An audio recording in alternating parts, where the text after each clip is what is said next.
안녕하세요. 오늘 사순특강 둘째 강의를 해주실 이승엽 미카엘 신부님은 교황청 설립 성서대학에서 신학성서를 전공하셨고 송산성당 주임 신부를 역임하셨습니다. 현재 의정부 교구 선교사목부 신학교육부에서 전신자 성경 읽기와 앞불사 영상 강의를 담당하고 계십니다. 이승엽 미카엘 신부님을 맞이하겠습니다.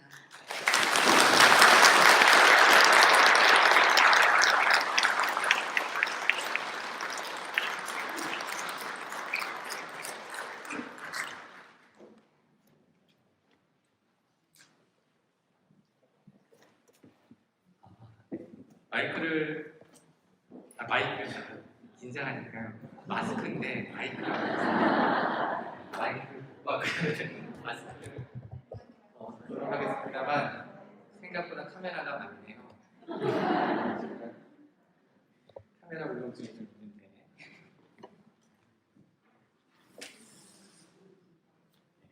그러면 주님의 기도로 시작하도록 하겠습니다.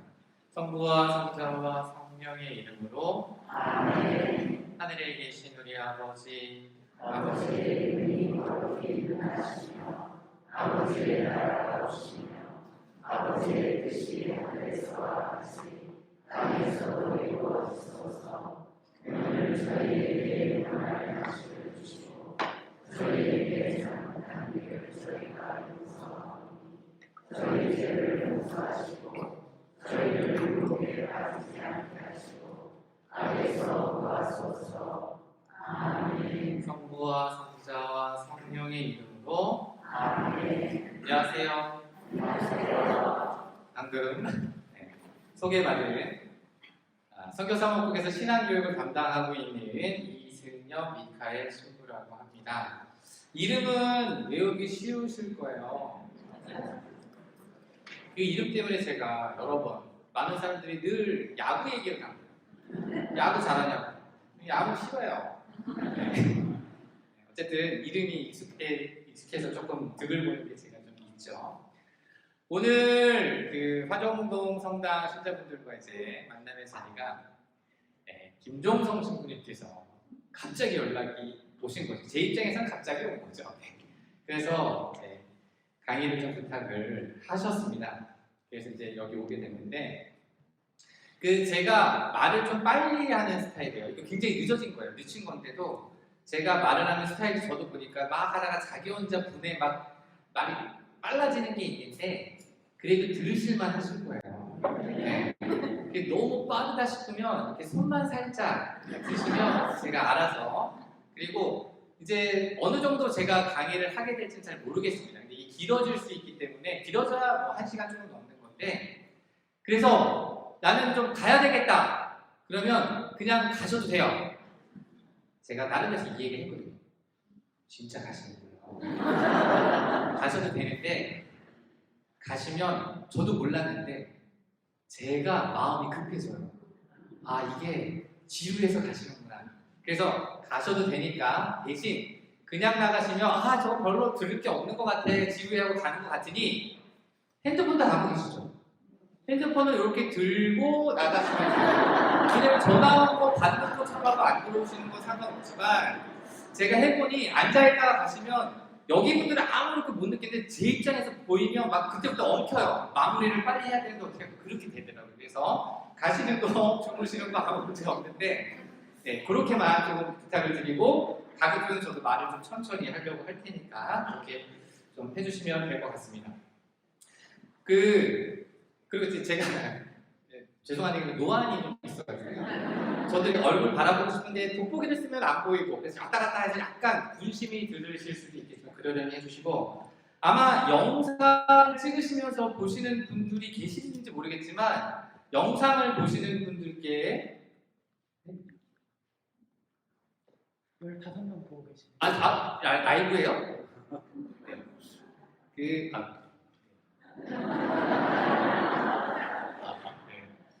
영상 시청하시는 분들은 환영하고 신문이 더 낫습니다.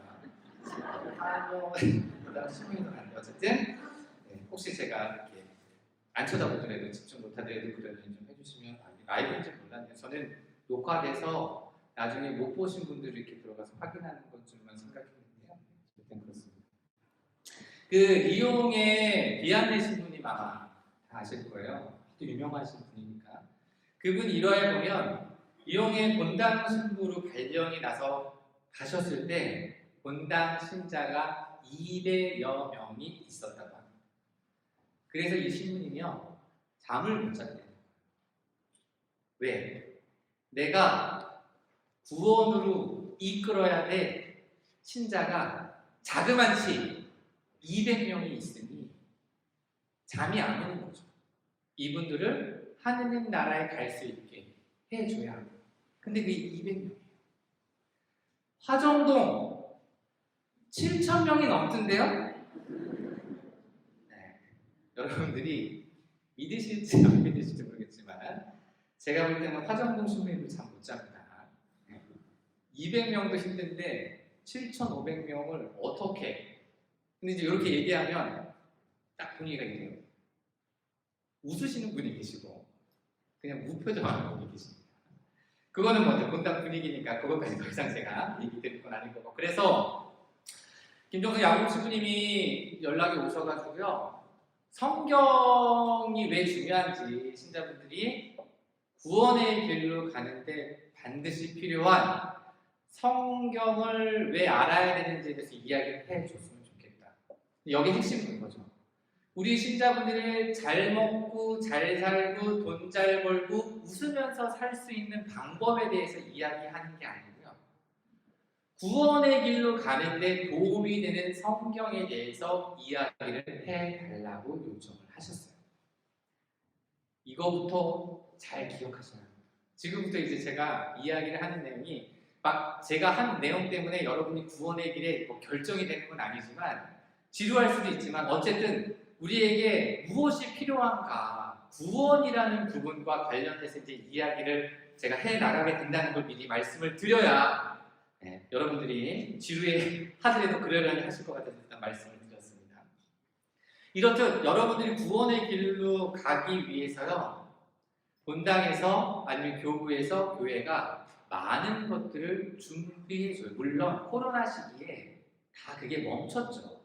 근데 코로나 시기에 멈췄다고 없었던 게 아니라 그 전부터 있어 왔어요. 그죠? 그리고 코로나로 멈췄던 게 다시 재기되는 순간이기 때문에 제가 볼 때는 현명한 신자분들은 이제 교회에서 이 교회란 본당부터 해서 다 포괄돼서요. 우리가 구원의 길로 가는데 도움을 줄 수 있는 밥상을 이제부터 다시 차려줄 건데 여러분들이 그것을 잘 선택해서 찍어서 숟갈로 떠서 입에 넣어서 삼켜서 소화를 시켜야 한다는 거예요. 자, 이거는 여러분 몫입니다. 우리는 필요한데 교회가 안 해줘서 몰라요? 그건 변명이에요. 본당에서 교구에서 준비 안 해준다고 여러분이 먹을 수 있는 반찬 밥 이게 없을 것 같아요? 무지하게 많아요. 다른 예로 성경과 관련돼서 성서 사도직 본당에서 성경 강좌를 안 해준다고 성경을 못 읽으실 것 같아요? 아니요. 보니까 제가 두고 보니까 여기는 인원도 많고 성경 공부를 많이 하시죠. 대부분 백주간이라든가 가톨릭 성서 모임이라든가 여기 여정까지 있고요. 또 서울로 나가면 모짜리도 있고요. 이거 말고도 지금 여러분이 조금만 관심을 가지고 둘러보면 인터넷상으로도 여러분이 직접 찾아가서도 성경 공부할 수 있는 게 무지기수로 많습니다. 그러니까 현명하다면 왜 안 차려줘요? 하고 궁금만 있는 게 아니라 차려주는 것도 먹지만 안 차려주면 내가 찾아가서 먹어야죠. 그래서 영혼을 살찌우고 영혼이 건강해져서 하느님 나라 갈수록 해야 하는데 이게 하필 코로나라는 이 시기 때문에 그 상황 때문에 멈춘 것 때문에 마치 우리가 그동안 아무런 영향을 공급을 못 받은 것처럼 생각하지만 오히려 훨씬 더 많습니다. 그리고 이게 과다할 정도로 이제 영상으로 많아졌어요. 제가 봐도 뭘 봐야 될지 모를 정도로 무지하게 많이 늘어났어요.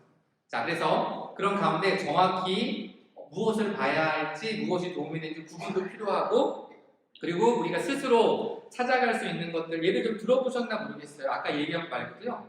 바오로달 성경학교도 있고 샬트르 수녀회 바오로 성서 모임도 있고 가톨릭 온 있죠. 그리고 특징 포교 베네딕토 성경학교도 있고 수원교구 사이버 성경학교 신앙교육원이라든가 가톨릭교리 신학원 한인천서연구소도 있고 우리 의정부교구에서 전신자 성경 읽기도 하고 있습니다.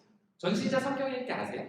네. 자, 이게 이제 2년째인데요. 그걸 제가 하고 있기 때문에 근데 잠깐 말씀을 드리면 아직도 2년이 됐는데 2년이 돼가는데도 모르는 신자분들 태반이시더라고요. 그건 어쩔 수 없는 것 같아요. 홍보 부족도 있지만 어쨌든 남들이 음식물을 먹을 것을 안 준다고 굶고 있는 건 멍청한 짓이에요.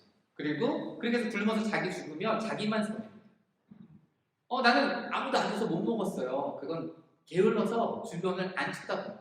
분명히 보면 충분히 그리고 그게 우리가 하느님 나라를 가는데 영혼을 살려주는데 어쨌든 다양한 방법이 있다는 걸 먼저 말씀을 드리면서 일단 그거는 이제 제 소개와 관련돼서 그 얘기를 말씀드렸고 그래서 유튜브에 천주교 의정부교를 치시면 그 채널이 있는데 거기에 저희가 지금 하고 있는 영상들이 다 올라가고 있어요. 그래서 그걸 보시면 도움이 되시니까 혹시 모르셨던 분들 그렇게 보시고 오늘 제가 여러분하고 이야기를 나눌 때 이제 주제를 알려드렸는데 혹시 보셨나 모르겠지만 이 제목이 그겁니다.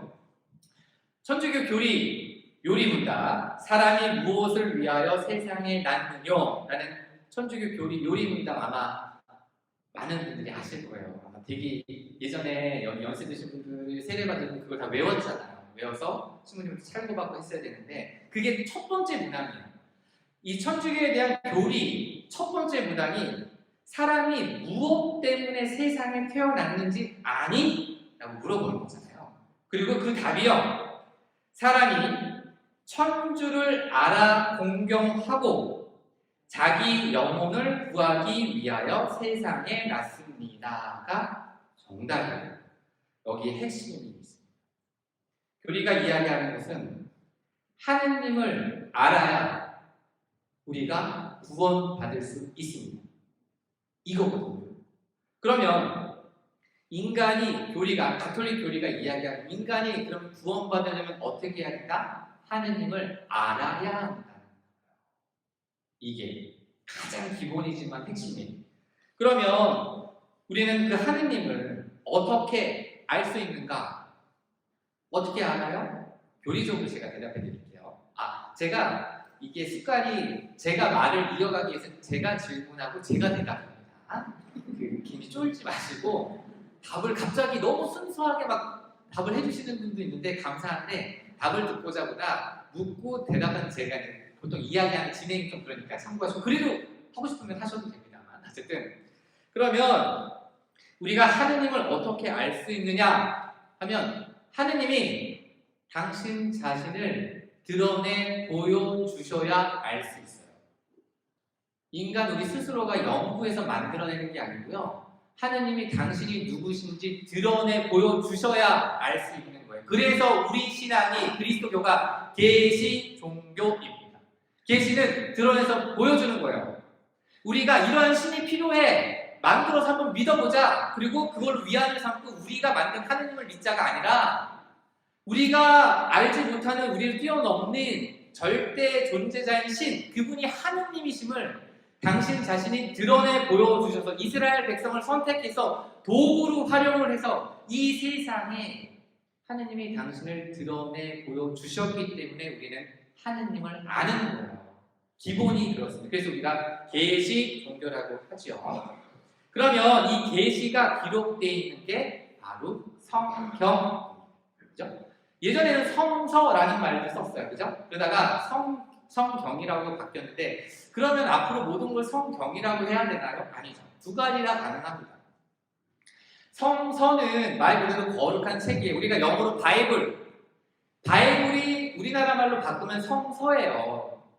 성경은 거룩한 경전, 가르침, 약간 굳이 분리를 하자면 그래서 우리가 성서를 연구한다면 성경을 연구하는 게 거룩한 책, 성서를 연구하고 성경 말씀, 우리에게 전해지는 거룩한 가르침, 교리, 그 다음에 하느님의 율법, 계명들을 성경이라고 구분을 짓습니다. 어쨌든 이 이야기는 둘 다 섞어서도 된다는 얘기예요.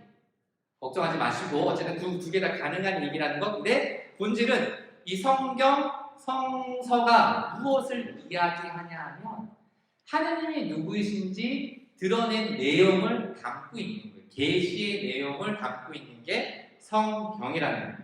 그러면 그 성경을 요걸 좀 풀었으면 결국 하느님의 말씀과 그분의 구원 계획이 담겨져 있는 게 성경입니다. 그래서 하느님의 계시를 담고 있기 때문에 성경은 다 읽었다가 할 수가 없어요. 그죠? 왜냐하면 그것이 우리의 구원을 가져다 주는 하느님의 계시이기 때문에 우리가 살아있는 한 그 하느님의 말씀이 계속해서 살아 움직이기 때문에 그래서 성경은 처음부터 내가 다 읽었다고 해서 읽었다고 이야기할 수 없는 거예요. 그리고 제가 말을 조금 빨리 하게 된 이유 중에 하나가 사람들이 이제 적는 거 못하게 하려고. 왠지 아세요? 적으면 다음에 못 써먹잖아요. 기억하면. 근데 그거보다 사람이 적잖아요. 그 나중에 성경을 볼 때 거의 99%가 적은 내용에 꽂혀요. 성경 본문을 살아있는 하느님의 말씀으로 오늘 읽고 내일 읽고 모레 읽고 다르게 우리에게 다가오는 메시지를 자기 스스로가 적어놓은 내용 때문에 막아버린단 말이에요. 아, 이 내용은 이 성서 본문에서는 이거지 뭐. 그게 아니라 하느님의 말씀이 살아있기 때문에요. 끊임없이 움직여요. 성장하고 바뀌기 때문에. 그래서 성경을 공부하는 성경과 성경을 기도하는 성경은 두 개가 필요합니다. 자, 우리 집에 우리 가족 수만큼 성경이 있다. 손들지 마세요. 근데 우리 집에 가족이 4명인데 성경이 하나다. 이건 뭐와 같냐면 우리 집에 가족이 4명인데 숟가락 젓가락 하나예요. 이거하고 똑같은 거예요. 집에요. 숟가락 젓가락 하나인 사람들이 있을까요? 2사람이 살아도 올 손님들 생각해서 여벌을 준비하지 않나요? 그 육체를 먹여 살리는 숟가락 젓가락도 몇십 개씩 갖고 있으면서 영혼을 살찌우고 구원의 길로 가는 하느님의 말씀이 가족 수만큼 없다? 이건 하느님 앞에 창피한 거죠. 그리고 가족 수만큼이 되는 게 당연히 있어야 되지만 개인당 2개가 필요하다는 얘기를 제가 하는 거예요. 그래서 하나는 공부할 때 쓰는 거, 거기에는 줄치고 뭐하고 내용 적어도 돼요. 하지만 기도할 때는 내가 알고 있는 그 인간의 지식적인 걸로 뭐 제한되지 말고 어떤 상황에서 어떻게 나에게 다르게 다가올 수 있는 살아있는 하느님의 말씀을 접하기 위해서는 말씀 그대로를 보는 성경 2개가 필요하다는 거예요. 그런데도 불구하고 저는 하나를 쓸래요. 그러세요. 그것까지 제가 사드릴 수 없으니까 어쨌든 살아있는 말씀이라는 걸 우리가 인지해야 합니다. 그리고 성경의 큰 틀의 핵심 주제는 하느님이 우리 인간을 진정으로 사랑하신다는 거예요. 근데 이 사랑하신다, 사랑이다 하면 너무 뻔하게 생각해요. 왜냐면 우리가 너무 사랑을 흔하게 생각해서 그런데 그 성경에 가지고 있는 걸 압축하면 하느님이 인간을 얼마나 사랑하시는지 그게 구원 계획이고 그러한 하느님이심이 계시를 통해서 성경에 드러나는 건데 그래서 그 인간에 대한 사랑 때문에 하느님께서 이 세상을 어떻게 창조하셨는지 그리고 당신의 백성을 올바른 길로 이끌기 위해서 어떻게 예언자들을 보내주셨는지 그리고 그 사랑 때문에 하느님께서 예수님을 통해 이 세상에 직접 인간과 함께 사셨고 그 예수님을 통해서 하느님의 사랑이 무엇인지 보여주셨고 알려주셨고 결국 예수님께서 당신의 목숨까지 내어놓으시면서 십자가 위에서 돌아가시고 죽으시고 되살아나신 것도 이 사랑 때문이라는 이게 지금 제가 얘기해드린 게 구약에서 신약을 통틀어서 나오는 이야기예요. 이게 성경이라는 거. 그래서 그러한 하느님의 계시인 성경에 우리가 마음을 열고 하느님의 말씀을 받아들이고 한다면 우리는 충분히 그 안에서 하느님의 목소리를 들을 수 있습니다. 그리고 그 성경이 우리에게 말을 건네게 될 때 우리의 삶이 변화되어집니다. 이건 교회가 증명하고 보장하는 내용이에요. 그래서 하느님이 어떤 분이신지를 알고 이를 통해서 구원을 지금 여기에 산다라고 그리스도인들, 믿는 이들, 신앙인들이 이야기한다는 것은 어찌 보면 진정으로 우리 자신을 알아가고 우리 자신의 구원이 무엇을 통해서 오는지 정확히 인식하게 되는 것과 동일한 의무를 집니다. 그래서 내가 어느 상황에서 가장 행복할 수 있는지, 내가 누구와 함께 있을 때 가장 아름다운 본질적인 그 존재 자체로 살아가게 되는지 그 답을 모색해가는 과정에서 결국 어디로 귀결되냐면 하느님으로 귀결되어질 수밖에 없습니다. 그렇게 하느님을 우리의 가장 행복한 핵심, 중심으로 둘 때 하느님께서 말씀하신 그 모든 신비들이 내 안에 살아 움직이게 되는 거예요.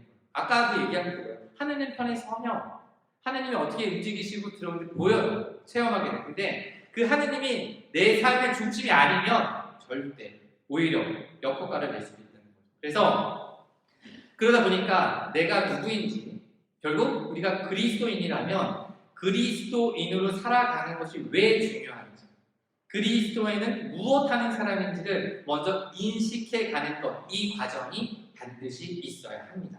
우리 신앙인들은 우리가 흔히 아는 말씀이 사람이 되셨다라는 것, 이 말씀은요 단순히 하나님께서 우리와 동일한 사람이 되셨다는 의미와 함께 실질적으로 하느님의 말씀이 나라는 구체적인 존재를 변화시키는 촉매 역할을 한다는 것을 담고 있거든요.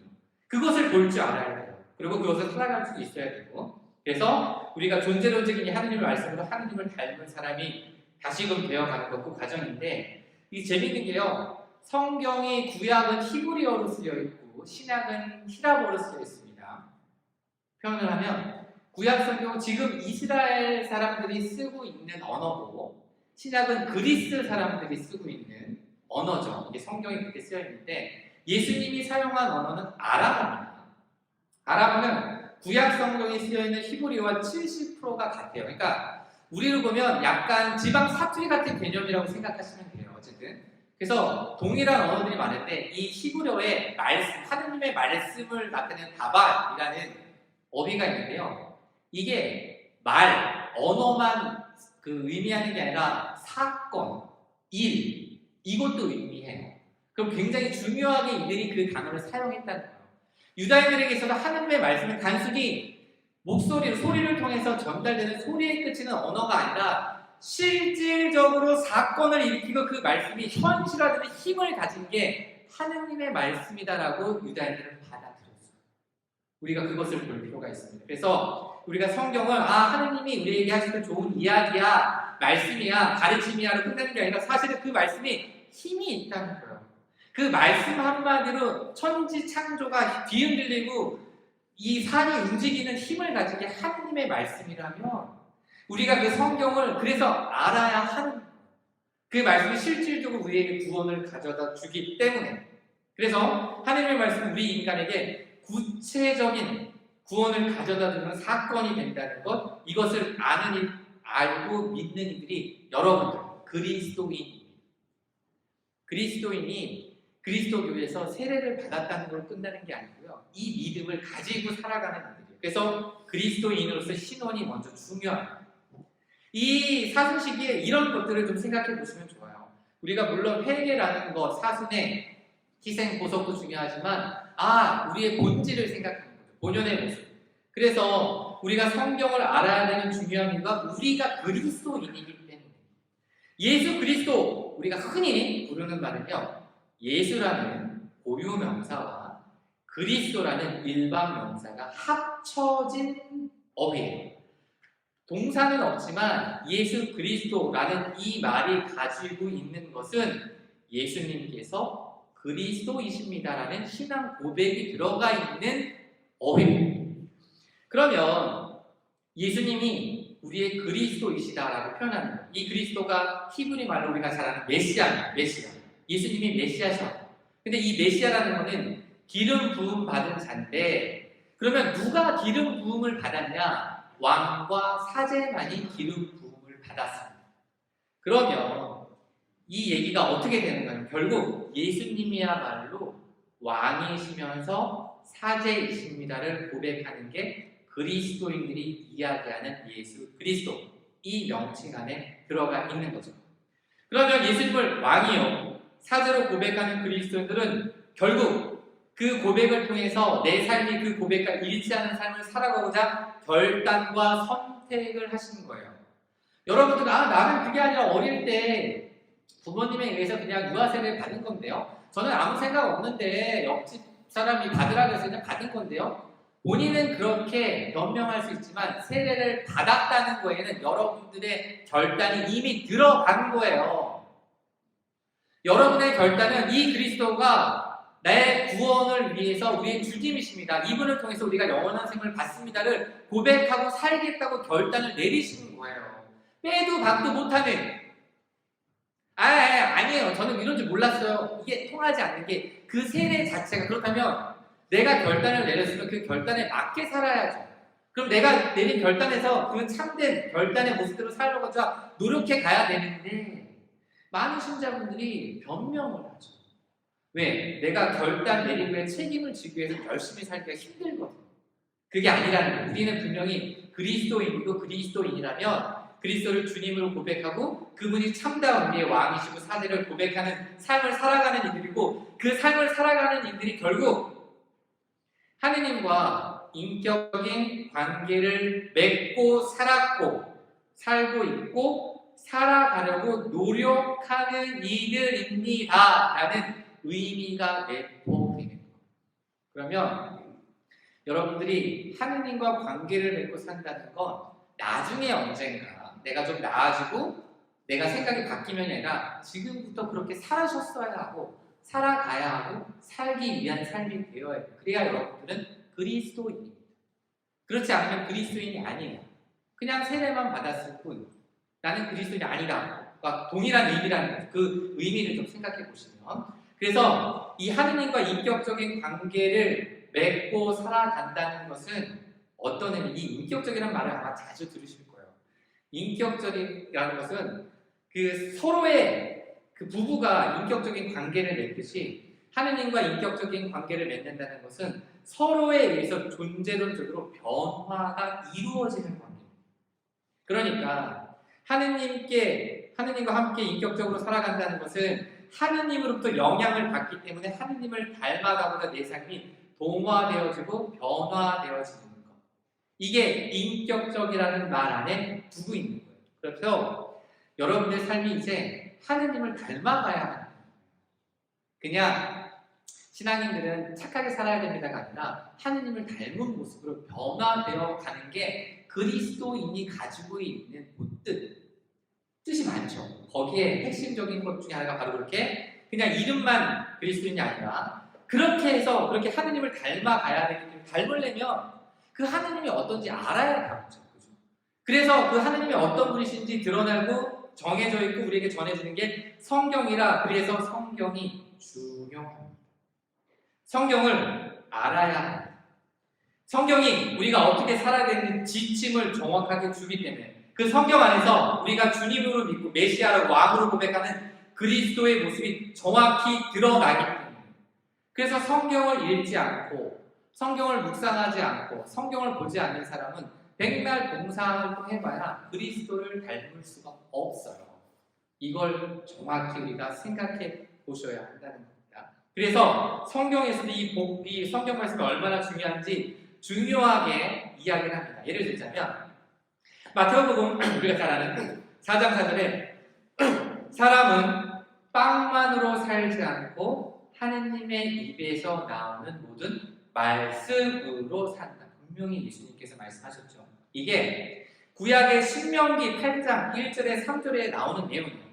너희는 오늘 내가 너희에게 명령한 모든 계명을 명심하여 실천하라. 그러면 너희가 살 수 있고 번성할 것이다. 그분께서는 너희를 낮추시고 굶주리게 하신 다음 너희도 모르고 너희 조상들도 몰랐던 만나를 먹게 해주셨다. 그것은 사람이 빵만으로 살지 않고 주님의 입에서 나오는 모든 말씀으로 산다는 것을 너희가 알게 하시려는 것이다. 이 내용을 집중해서 보시면요. 하느님 너희가 하느님으로 산다. 하느님 때문에 산다가 아니라 하느님의 말씀으로 산다. 요 하나만 가지고 이 사순식이 충분히 묵상하는 거예요. 왜 예수님께서 그리고 구약을 통해서 하나님을 통해서 드리는 건 하느님으로 우리가 살고 하느님 때문에 사는데 하느님 때문이 아니라 하느님의 말씀으로 산다는 거예요. 그게 뭐겠어요? 하느님의 말씀이 곧 하느님과 가까이, 하느님과 함께 사는 방법이기 때문에 그래요. 그래서 말씀을 모르고 말씀을 읽지 않고 말씀을 기도하지 않으면 하느님을 알 수 없어요. 그러면 하느님과 가까이 함께 머물 수가 없는 거예요. 분명히 이야기를 하는 거예요. 절대 성경을 우리가 너무 쉽게 생각하면 안 된다는 거예요. 그러면서 루카복음에서도요, 24장 30절 엠마오 이야기를 보면 그분이 길에서 우리에게 말씀하시고 성경을 설명해 주실 때 우리의 마음이 얼마나 뜨거웠던가. 이것도 생각해 보세요. 그들이 이야기한 건 부활하신 예수님을 만났어요. 근데 그 제자들이 부활하신 예수님을 만났기 때문에 우리가 얼마나 뜨거운 감동을 느껴서가 아니에요. 그 예수님이 말씀을 설명해 주실 때 우리가 얼마나 뜨거웠던가를 이야기한다면, 여러분이 진정으로 하느님을 만나고 싶으면 산속에 가서 철야 기도하면서 단식 기도하면서 소리치면서 통성 기도하면서 하느님을 찾지 말고, 그래서 하늘이 짜자작 찢어지고 엄청난 빛과 광명의 소리가 빠박 하면서 내 아들아, 내 딸아, 이런 하느님을 생각하시면 큰일 납니다. 그게 아니라 늘 여러분 손에 잡히는 그 성경 말씀이요, 하느님을 만나는 길인데 왜 엄한 데서 찾으면 어떻게 할까요? 분명히 이야기하잖아요. 아, 이게 하느님의 말씀, 이렇게 중요하구나. 하느님의 말씀을 아는 게, 성경을 아는 길이 굉장히 필요하고, 그 성경 말씀이 하느님의 말씀 안에서 우리가 생명과 희망을 받을 수 있구나. 그러면서 루카복음 시작하는 부분에 1장 1절에요 이런 얘기가 나옵니다. 우리 가운데서 이루어지는 일들에 관한 이야기라는 표현을 써요. 루카복음 저자가 이제 그럼 루카복음 써나가는데, 우리 가운데 이루어진 일들, 이 일들은 예수님의 순환과 죽음과 부활에 대한 겁니다. 그런데 이 이루다는 것, 이루어진 일들이요, 완료 형태라는 동사 시제를 사용을 하는데, 이 완료 형태가 무엇을 상징하냐면요, 과거에 일어난 일들이 지금까지 영향을 주고 있음을 상징할 때 이 완료 형태를 써요. 그러면 예수님의 사건은 과거에 이루어졌지만 그 사건이 지금까지 이 성경을 통해서 성경을 읽는 이들에게 영향을 주고 있습니다가 루카복음 1장 1절이 이야기해 주고 있는 거예요. 죽은 말씀이 아니라 살아있는 말씀이고, 너희가 모를 뿐이지 이 이야기를 듣고 간직하고 따르는 사람들의 삶을 하느님이 이 말씀을 통해서 끊임없이 영향을 주고 변화를 가져오는 힘을 가지는 게 이 이야기고 이 복음입니다를 이야기하는 거예요. 엄청난 에너지가 있다는 것을 우리는 알아들어야 되죠. 그러면서 1장 2절로 연결되면 하느님의 말씀에 종이 된 이런 표현이 나오는데, 이 하느님의 말씀, 성경을 읽으면서 우리가 당연히 이제 하느님의 조력자가 되는 변화를 가져오면서 거기서 끝나는 것이 아니라 1장 4절에 이게 어디로 나가게 해요? 진리로 나아가끔 이끈다는 발언을 해요. 그러면 성경이 드러내는 진실이라는 것은, 성경이 말하는 진실이라는 것은 예수님을 통해서 드러난 것처럼 어떤 상황 속에서도 하느님께서 나를 반드시 구원하신다라는 거예요. 그리고 그 사실이 여러분의 알므로, 내가 그 사실을 알아듣고 깨닫고 알므로 내 삶에 적용이 되면 그 알미 여러분 삶을 변화시킵니다. 어떻게 변화시키냐면 내 삶을 하느님 중심으로 되돌려 놓게 되는 힘이 있는 게 하느님의 말씀이에요. 성경 말씀. 그래서 알아야 하는, 그래서 중요한 거예요. 우리 구원으로 가는 내 삶을 하느님께 돌릴 수 있는 내 능력, 내 노력, 내 희생, 내 기도만으로 되는 게 아니라 하느님께서 이끌어 주셔야 그것이. 근데 그래서 그 하나님에 대한 알미 우리에게 있어야 한다는 거죠. 그래서 그 알미를 위해서 우리는 성경 공부라는 이야기를 합니다. 그죠? 성경 공부를 한다는 것은 사실은 말이 그렇지만 사실은 성경을 읽고 간직하고 묵상하고 기도하면서 나의 생명의 주이신 하느님을 정확히 알고 그분을 경배하는 믿음의 삶을 살아가기 위해서 성경을 공부하는 것이지, 성경에 담겨있는 놀라고 어려운 말들을 어떻게 이해할까 이성적으로 공부, 우리가 정말 이것을 풀이해가는 수학적 문제를 해결하듯이 접근하는 게 아니라는 거죠. 왜? 성경은 아까 말씀드린 살아있는 것이고 이게 단순간에 쓰인 게 아니에요. 그래서 이 성경의 공부 기도라는 시각으로 접근하면 한계에 부딪힐 수밖에 없습니다. 그죠? 먼저 한계에 부딪히기 때문에 어떻게 우리가 먼저 주지를 해야 되냐면 성경의 모든 것을 이야기해 주지 않는다라는 것을 분명히 인지를 하셔야 돼요. 이는 성경에 언급되지 않은 내용들이 있어요. 그럼 왜 안 됐을까? 아쉽죠, 우리 입장에서는. 근데 안 된 이유는 그 빠진 내용이 인류의 우리의 보편적인 구원과 삶에 큰 영향을 주지 않기 때문에 누락돼도 되었던 부분이기 때문에 빠진다고 생각을 하셔야 돼요. 자, 제가 왜 이 이야기를 하냐면 여기도 계신지 모르겠지만 성경을 읽다가 궁금해하는 부분들이 많잖아요. 당연하죠. 근데 그 중에 하나가 뭐냐면 마르코 복음에만 유일하게 언급되는 내용이요. 겟세마니 동산에서 예수님이 붙잡히시고 나서 이어지는 마르코복음 14장 50절에요. 제자들은 모두 예수님을 버리고 달아났다라고 이어지는 내용이 알몸으로 달아난 젊은이 이야기가 짧게 언급됩니다. 그래서 14장 51절에서 50절에 보면요. 어떤 젊은이가 알몸에 암아포만 두른 채 그분을 따라갔다. 사람들이 그를 붙잡자 그는 암아포를 버리고 알몸으로 달아났다. 딱 이 두 줄이에요. 많은 사람들이 이 젊은이 누굴까요? 누구라고 생각하세요? 그걸 제가 어떻게 알아요? 이 두 줄만 나와 있는데 이걸 제가 어떻게 알아요? 근데 그 젊은이가 누군지 기록을 남기지 않았다면 아까 얘기했던 그렇게 이 성경 말씀을 통해서 우리가 구원으로 가는데 직접적인 영향을 주지 않기 때문에 다 표현하지 않았다고 생각하시면 되는 건데 우리는 하필 이런 거에 꽂혀. 도대체 얘는 누군데 알몸으로 도망갔어요. 그죠? 아무도 어느 누구도 어떤 신학자도요 이 사람이 누구라고 얘기를 해줄 수가 없어요. 정보가 없잖아요.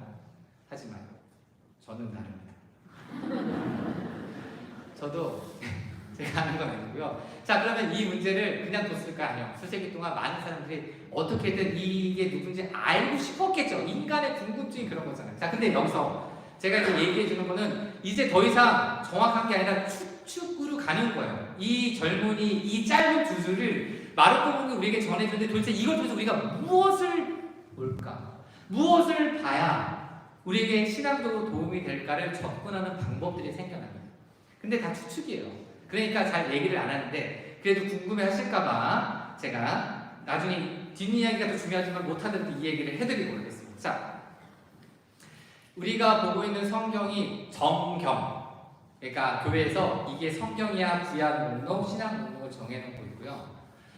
신약과 구약에 관련된 내용들 이것만 있는 게 아니라요. 여러 가지 이야기들이 되게 많아요. 여러 가지 성경이라는 이름으로 초기에 많이 돌았던 책들이 많은데 그걸 외경이라고 보통 부릅니다.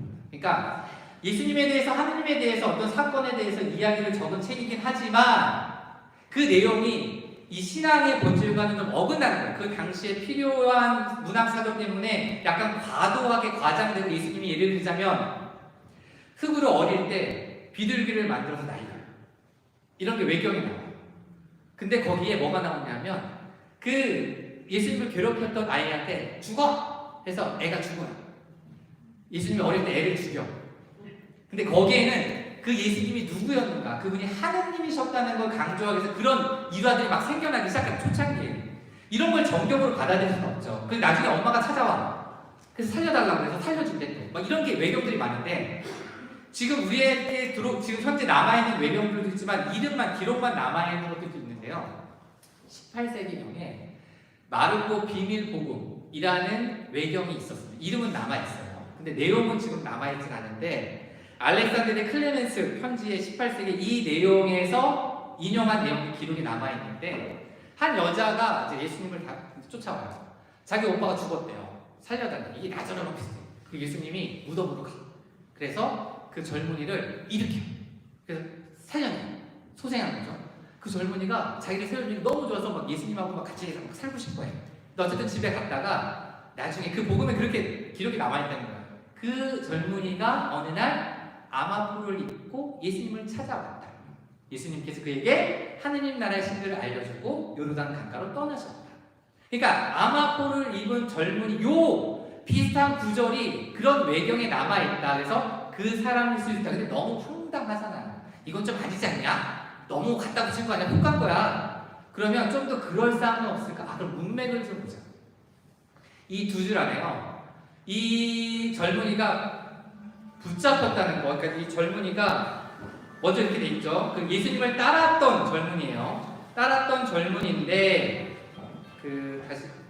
그 젊은이가 아무꼴로 들은 채 그분을 따라갔다. 여기서 이제 따라갔다. 그 다음에 사람들이 그를 붙잡자. 요 붙잡았다, 따라갔다라는 동사에 집중하는 거예요. 왜냐하면 이 따라갔다라는 게 우리말에는 따라갔다지만 여러 가지 언어가 쓰여 있는데 이 본문이 마르코가 전해주는 따라갔다라는 동사는 주로 예수님과 제자와 관계에서 제자들이 예수님을 따를 때 주로 사용했던 동사를 사용하고 있더라 보니까. 그리고 이 사람이 붙잡혔다는 이 붙잡혔다는 동사는 복음에서 주로 예수님이 붙잡힐 때 사용되는 언어예요.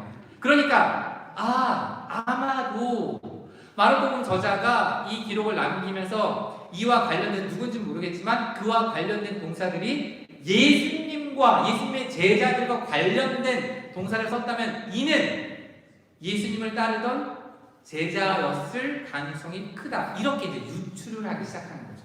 그럴듯하잖아요. 그죠? 엄한 동사가 예수님과 관련된. 근데 이것도 뭐 정확하고는 할 수는 없어요. 근데 어쨌든 근데 이 따르다가 미완료는 끝나지 않아요. 그러니까 끊임없이 예수님을 따라다녔던 제자 중에 하나였을 것이다. 이제 누군가 이렇게 얘기를 해요. 왠지 그럴싸하잖아요. 근데 여기에다가 야 그런데 마르코복음에서는 그런데 그 요한복음에 보면 모든 제자들이 도망갔을 때 이런 표현이 나요. 요한복음 18장 15절에 시몬 베드로와 또 다른 제자 하나가 예수님을 따라갔다.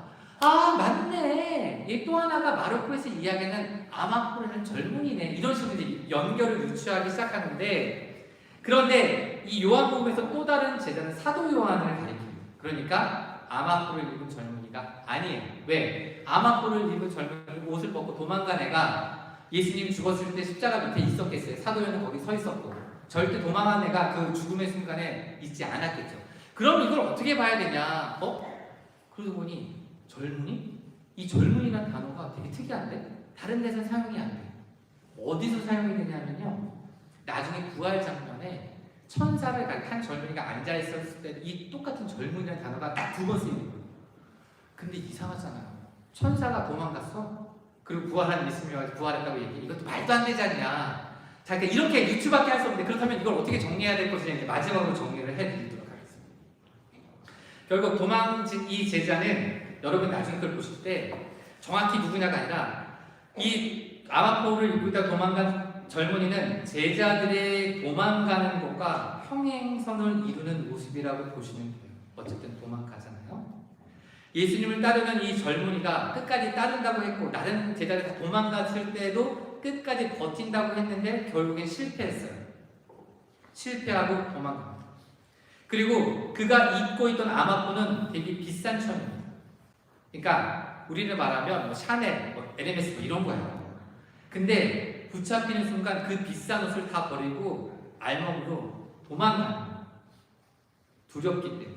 그러면 이 젊은이를 통해서 무엇을 알 수 있냐면 예수님의 죽음의 순간에 모든 것들이 다 무너지는 거예요.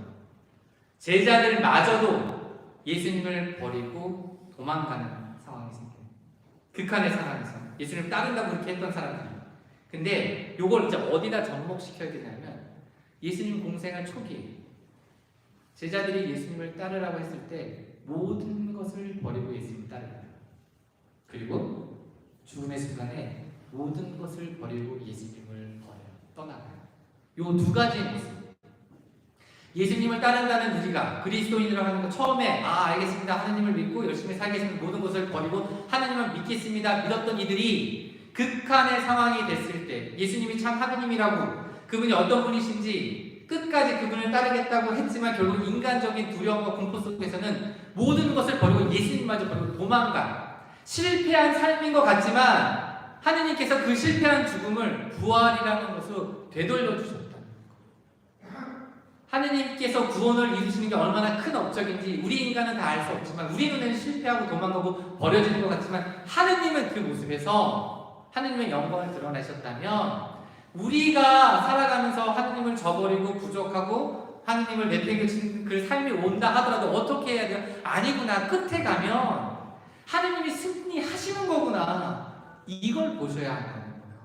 그 젊은이가 이름이 뭐고 누군지 몇 살인지 그걸 따지는 게 아니라 그 행동들, 제자들. 그런데 이제는 세상을 버리고 하느님을 쫓는 사람이 예수님을 버리고 세상으로 도망가는 거죠.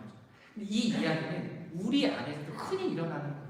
그것을 보면서 반면교사를 삼는 거죠. 아, 우리의 삶이 어떠해야 되는구나. 그리고 왜 그 끝에 누가 승리하는가? 이게 복음이 이야기해주는 부분이라는 거죠. 그래서 어쨌든 이렇게 성경이 정확히 알려주지 않는 것에 괜히 걸려 넘어지실 필요는 없어요. 이 이야기를 이제 생선에 제가 자주 이야기하는데요. 생선을 잡았어요. 그리고 옆 사람이 회를 쳤어요. 그래서 이제 살짝 이만한 거. 얼마나 먹을 게 많아. 근데 그 가시만 쳐다보고 있어. 아, 이 가시 이거 어떻게 하지? 이거 어떻게 먹을 수 있나? 생길 수 있나? 왜 가시를 보고 있어요? 먹어야 될 살이 이만큼인데. 성경 말씀에 우리가 이해 못한 쪽에서 그거에 잡혀있는 건 어리석고 그거 말고 이미 우리를 살찌울 수 있는 먹을 살이 너무 많아요. 그것만 해도 평생 가도 다 못 느끼는데 그 가시 하나 때문에 에이, 그게 우리가 하느님의 말씀을 나아가는데 장애가 된다면 일단은 접어두는 노련함이 필요합니다. 그리고 하느님께 나아가고 신앙이 성장하면서 하느님의 말씀을 알아듣는 모습들이 바뀌어나가면서 그 가시가 언젠가는 이해되어질 수 있고 언젠가는 이 가시는 먹을 게 아니구나 과감을 버리는 이 결단과 명확한 판단이 들어서게 될 때까지 그 가시만 쳐다보고 있지 마시라는 거예요. 이게 창세기를 처음 공부하는 분들이 그렇습니다. 창세기가 유배 시기에 바빌론 유배 시기를 거치면서 1000년이라는 구약 성경과 1000년의 시간이 걸치면서 쓰여진 건데 그거를 본인이 지금 읽는다고 그걸 다 이해하고 싶다고 그게 걸림돌이에요. 창세기가 어떤 상황에서 쓰여졌고 어떤 문화적인 거고 여기서 표현하고자 하는 게 무엇이든지 이스라엘 역사와 유배 문화, 근동에 있던 시리아, 바빌론, 아시리아부터 해서 이집트 모든 문화권에서 사용했던 신화적인 거, 표현적인 거 다 알지 못하면 100% 이해가 당연히 안 될 수밖에 없는 게 창세기입니다. 그런데 창세기 보면 뭐 이런 하느님이 다 있어. 왜 하느님은 자기 백성만 살리고 나머지 죽인 애들은 뭐야? 그럼 죽인 애들의 생명은 하느님께 아닌가? 그건 그 시대에 그 하느님을 드러내고 그 당시에 사용했던 표현들을 유대인들이 배워와서 유배 시대에 문화적으로 신화적인 가져다 쓴 건데 이런 거에 걸려 넣으면서 하느님이 뭐 이런 하느님은 나 안 믿어? 이런 하느님은 난 구약 성서는 아니길래 자기 멋대로 판단하는 거? 근데 그거를 자기가 가시인지 모르고 그 가시를 자기가 소화시키려고 하니까. 그래서 성경은 우리가 알 수 없는 것들 노력하면서 찾아가는 것이지만 걸리는 거에 걸린다고 스톱하시면 안 돼요. 일단 제껴둬도 돼요.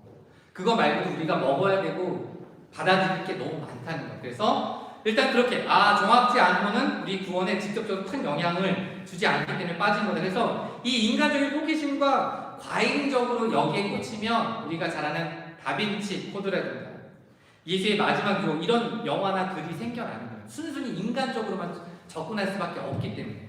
그래서 그런 식으로 가지 않으려면 성경에 대한 것, 정당한 해설을 접하되 우리가 모르는 것 일단 넘어가는 것 이게 필요하다는 것. 그러면서 두 번째 성경을 접할 때 우리가 한계를 느낄 때 이 성경은 하느님의 신비가 드러난다는 것. 신비는 신비로 알아들어야 합니다. 신비를 인간의 이성으로 다 이해할 수가 없어요. 그러니까 오류가 작동되는 거거든요. 그래서 신비로운 게 있기 때문에 이 이단들이 사이비 종교들이 그걸 가져다가 이성적으로 봐 요게 요렇게 해서 요런 거고 요런 거야 딱 들어맞지. 어머 내가 수십 년을 천주교 다니면서 성서를 공부해봤는데 이렇게 얘기해 주는 데는 여기가 처음이야. 그래서 그게 사입인 거예요. 그게 떨어질 수가 없어요. 하느님의 말씀이 인간의 저자에 쓰여졌지만 하느님께서 말씀은 신비로운 게 담여져 있기 때문에 그래서 그것은 우리가 모르는 거를요 억지로 알려고 하면 오류가 생기는 거예요. 인간의 머리로 하느님을 다 담을 수 없기 때문에 그래요. 근데 마치 우리 인간이 잘난 것 같고 이성이 발달한 것 같고 그래서 다 하느님을 아는 것처럼 이야기하는 거예요. 그런 사람들이 100% 잘못될 가능성이 100%입니다. 인간이요, 예수님께서 이해할 것은 이해하고 아니요할 것은 아니요하라고 말씀하신 것은 우리가 알 수 있는 거, 하느님이 가르쳐 주신 거 그대로 하라는 거는 하는데 모르는 것까지 마치 다 아는 것처럼 하느님은 이런 거 아니야? 하느님은 이러셨으니까 당연히 이게 좋아하겠지. 이게 하느님이 바라시는 거야. 그런 식으로 마치 하느님을 다 이해한 것처럼 모르는 걸 아는 척하는 순간 획가닥 그런 게 유혹일 수 있거든요. 그래서 우리가 성경을 접할 때 모르는 것까지 억지로 쥐어짜면서 알려고 하는 게 그거는 하느님께 남겨둬야 되는 거예요. 그래서 내 안에 성경을 집어넣는 게 아니라 성경 안으로 우리가 들어간다고 이야기를 하는 거예요. 우리가 그 큰 성경에 들어가서 하느님이 보여주시고 하느님이 알려주시는 것을 우리가 체험하게 되는 거예요. 그것만으로도 우리가 구원의 길로 가는데 충분하다는 거죠. 근데 우리가 성경을 너무 공부라는 말 속에서 자꾸 내가 다 모든 것을 이해하고자 한다는 거예요. 그래서 우리는 하느님 앞에 우리를 구원하시는 것, 그 사랑이 얼마나 큰지, 그리고 그 사랑을 통해서 우리에게 무엇을 전해주시니 그 큰 하느님 앞에 무릎을 꿇고 드러내주고 보여주시는 것을 받아들이는 거예요. 이게 우리가 성경을 접하는 기본 자세가 되어야 합니다. 많은 분들이요, 성경을 공부하신 많은 분들이요, 신부님 제가 몇십 년을 성경을 공부했는데 아직도 목말라요. 되게 멋진 표현이에요. 이게 히딩크가 우승을 하고도 난 아직도 배고프다. 그러니까 아직도 이 한 5연승 하고도 나는 만족하지 못한다. 그런 표현처럼 겸손한 표현 같지만 제가 보기엔 어이가 없어요, 사실은. 그렇게 오랫동안 성경을 공부한 사람이 왜 목마르지? 그 살아있는 하느님의 말씀을 그 오랫동안 간직하고 기도하고 살았으면 그 말씀에 이 사람 안에서 샘솟는 샘이 돼서 넘치면서 하느님을 알고 기쁨에 넘치는 삶이 되어야 되는데 왜 목마를까? 하느님의 말씀을 이성적으로 지식적으로만 접근하기 때문에 그래요. 이 말씀을 많은 분들이 성경을 공부하는 데 있어서요, 성경 공부라는, 그래서 봉사자분들 되게 힘들어요. 충분히 봉사 좀 하고 있는데 성경을 너무 모르겠어요. 성경의 핵심의 첫 번째는 읽고 묵상하고 그 말씀이 내 안에 어떻게 작용하는지 하나님께 기도하는 거지, 지식적으로 접근하는 게 첫 번째가 아니라는 거예요. 지식적인 거는 하느님의 말씀을 더 잘 이해하고 싶은 열망에 하느님과 계속 대화하면서 기도하면서 이 본뜻을 조금 더 정확히 알아가고 싶어서 그 다음에 공부를 접하는 건데, 성경을 공부하시는 분들이 하도 성경을 기도하지 않아요. 그냥 읽기만 해요. 그리고 뭔가 책이나 봉사자가 얘기하면 받아줘요. 그래서 마치 이제 성경을 다 아는 것처럼. 그럼 방향이 잘못되신 거예요. 성경 말씀을 그렇게 오래 가지고 살았는데 목마르다? 100% 잘못 성경을 접하시고 계십니다. 하느님의 말씀이 그렇게 내 안에 있으면 목마르다는 표현이 나올 수가 없어요. 근데 머리로만, 지식으로만, 그러니까 자극적인 지식을 자꾸 원하게 돼. 아까 얘기했지만 아마포 버리고 알몸으로 돌아간 청년에 대해서 설명해주는 신부가 있었어요? 없었을걸요? 오늘 야 이거 봐라 재밌네 아마 느끼셨을 텐데, 그 다음은 뭐 또 다른 것도 없나? 또 없나? 자꾸 그렇게 내 지식적으로 자극 주는 게 성경 말씀이 아니고요. 물론 공부하면 재밌는 거 그런 게 있죠. 근데 핵심은 이 말씀이 내 안에서 지금 살아 움직여서 나와 하느님과의 관계, 하느님을 체험해가고 하느님이 나를 이끄심을 체험하는 것, 그게 구원으로 가는 거고, 그 구원을 위해서 우리가 그 하느님을 알아가는 건데, 그 하느님을 아는 건 쏙 빼고 책이라는 거, 성서라는 거, 그 자체에만 몰두를 하게 되면 성서는 잘못될 수밖에 없다는 거, 오히려 하느님께 나아갈 때 방해가 된다는 거. 하느님의 말씀은 그 자체로 살아계신 하느님이십니다. 하느님을 내 안에 모시고 산다는 것. 그래서 성경 말씀을 가지고 기도를 한다고 할 때 많은 말을 하라는 게 아니에요. 그 말씀이 내 안에 머물게만 하면 나머지는 성령에 의해서 내 삶을 그 말씀이 중심이 되고 힘이 돼서 변화시켜주는 건 하느님이 하실 거예요. 근데 우리가 자꾸 인간적으로 생각해서 그렇지. 그래서 중요한 거예요. 그렇게 접근해야 되고, 그래서 이 하느님의 말씀을 간직한다는 것, 그게 결국 하느님을 체험하게 되는 길이고, 그 체험을 통해서 우리는 분명하게 우리의 삶이 변화되어집니다. 그래서 우리가 성경을 알아야 하는 것은 그 하느님을 알아야 구원의 길로 가기 때문에. 근데 안다는 것은 그 하느님이 드러내고 가르쳐 주신 말씀을 내 안에 담고 있는 것이고, 그 담고 있는 것이 내가 하느님을 알아가는 거가 되는데, 그 개념이 결국 우리의 삶을 하느님께로 변화시켜주는 원동력이 된다는 거예요. 그래서 성경을 오래 공부하신 분들, 그리고 성경을 내가 많이 했다고 자부하시는 분들은 내 삶이 지금 하느님께로 방향 지어지고 있는지 보셔야 합니다.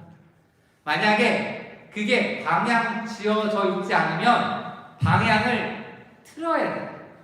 그게 은혜로운 회개.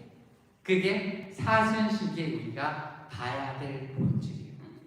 회개라고 하면 자꾸 희생하고 보석하고 금식하고 단식하고 하루 한 끼 굶는 걸로 내가 봉사하고 그동안 못했던 거 고기 반찬 안 먹고 이게 회개라고 생각하는데, 그거는 회개에 따른 구체적인 내가 실행 방안으로서 몇 가지를 선택할 수 있는 거죠. 본질은 제가 볼 때는 회개의 본질은 하느님을 정확히 아는 거예요. 이 시기에, 사순 시기에 하느님이 어떤 분이신지 정확히 알고자 하느님께로 눈을 향하는 거예요.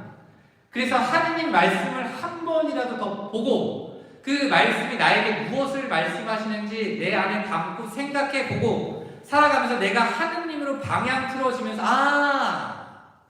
내가 하느님을 몰랐기 때문에 하느님을 향하는 하느님의 방향이 아니었구나. 그렇다면 이제 내가 조금 그 하느님이 이런 분이신 걸 알았다면 내 삶이 그 하느님으로 방향 틀게끔 만드는 게 회개입니다. 그래서 이 사순 시기에 여러분들이 여러 가지를 할 수 있지만 제가 볼 때는 극기보다는, 물론 극기도 가능해요. 나쁘다는 게 아니라 맨날 극기만 얘기하니까 지루하고 이게 의미가 확 와닿지 않잖아요. 사람들이 기쁘게 이 사순 시기, 올해 사순 시기에 내가 몰랐던 하느님에 대해서 한 가지만 해도 다시 한번 깨닫잖아요. 그러면 하느님을 알려면 깨달으면 어떻게 해야 돼? 진짜 복음을 읽어야 됩니다. 창세기는 아까 얘기했지, 어려워요. 창세기가 맨 처음에 있으니까, 근데 저는 창세기 나중에 읽었으면 좋겠어요.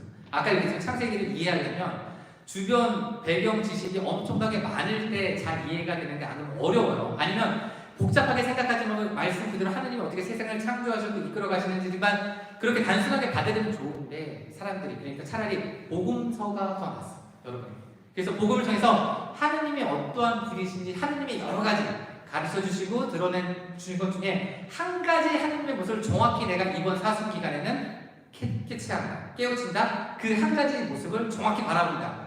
이것만 해도 여러분 충분히 회개의 삶을 사실 수 있는 거예요. 그 하느님을 알아가는 것, 이게 얼마나 중요한지를 이 사순 시기에 성경을 통해서 보실 필요가 있고, 그래서 그 하느님을, 성경을 잘 알기 위한 방법들이 여러 가지가 교회에서 만들어내는 게 가장 기본적인 게 렉시오 DB입니다. 거룩한 독서라고 들어보셨을 거예요. 근데 이게 핵심인데 이게 너무 어려워요. 그러니까 이걸 세분화해서 복음 나누기 7단계로 만들어보고, 요것도 조금 재미가 없으니까 이걸 어떻게 접근할까 해서 성서 사도직이 이야기하는 가톨릭 성서 모임 100주간 여정 모짜리가 생겨나는 거예요. 무슨 얘기냐면, 거룩한 독서 렉시오 디비나라고 하면 많은 분들이 헷갈려요. 그럼 100주간하고 여정하고 모짜리, 성서 40주간하고 뭐가 다른 거야? 네, 다른 거죠. 이 여러분들이 알고 있는 성서 공부는 이 렉시오 디비나 거룩한 독서를 하기 위한 구체적인 방법 중에 한 가지로 나가는 거예요. 저 밑에 거야, 밑에 거. 그거를 하는 이유는 이 거룩한 독서를 하기 위해서. 너무 어려우니까 구체적으로 이런 방법들을 해봅시다 하고 다 나눠놓은 게 여러분들이 접근하는 성서 사도직 공부 방법입니다. 그걸 아시면 돼요. 그래서 렉시오 디비나 거룩한 독서 하면 딴 게 아니고 원래 가장 4세기 수도자들이 이 성경 말씀을 통해서 하느님이 우리에게 하신 것을 제대로 알아듣기 위해서 너무 어려운 방법을 만든 게 성경을 읽고 묵상하고 기도하고 관상을 통해서 하느님을 체험하는 것. 이게 교회 전통에서 만들어진 건 이것도 어려우니까 그렇게 가지치기를 만들어 나갔다는 것, 그렇게 알고 계시고, 그래서 거룩한 독서라고 얘기하면 거부감을 가지시면 안 돼요. 이건 또 뭐냐 이게 아니라 어쨌든 이 네 가지 단계를 통해서 우리가 하느님께 다가가는 것이고, 그렇게 다가가는 이유는 내가 원하는 하느님을 끌어들이는 게 아니라 하느님이 나에게 원하시는 걸 내가 듣기 위해서 이 기도 방법들이 생겨나는 거예요. 물론 이 신앙이요, 나에게 필요한 거, 아쉬운 거 하느님께서 주십시오 하고 기도하고 시작은 하죠. 하지만 성장하는 신앙은요, 내가 필요한 걸 달라고 하는 게 아니고요, 아버지의 뜻이 나에게 이루어지게 해주시려 기도가 바뀌는 게 성장하는 신앙입니다. 마찬가지로 성서도 나에게 필요한 거 당장 힘든 거 어떤 위로를 주는 말씀을 듣자고 요즘도 그거 하시는 분 계시나 모르겠네. 예전에 급하면 저도 어릴 때 급하면 기도를 하래요. 성경에 하나님 저에게 지금 이 순간에 필요한 말씀을 해주시고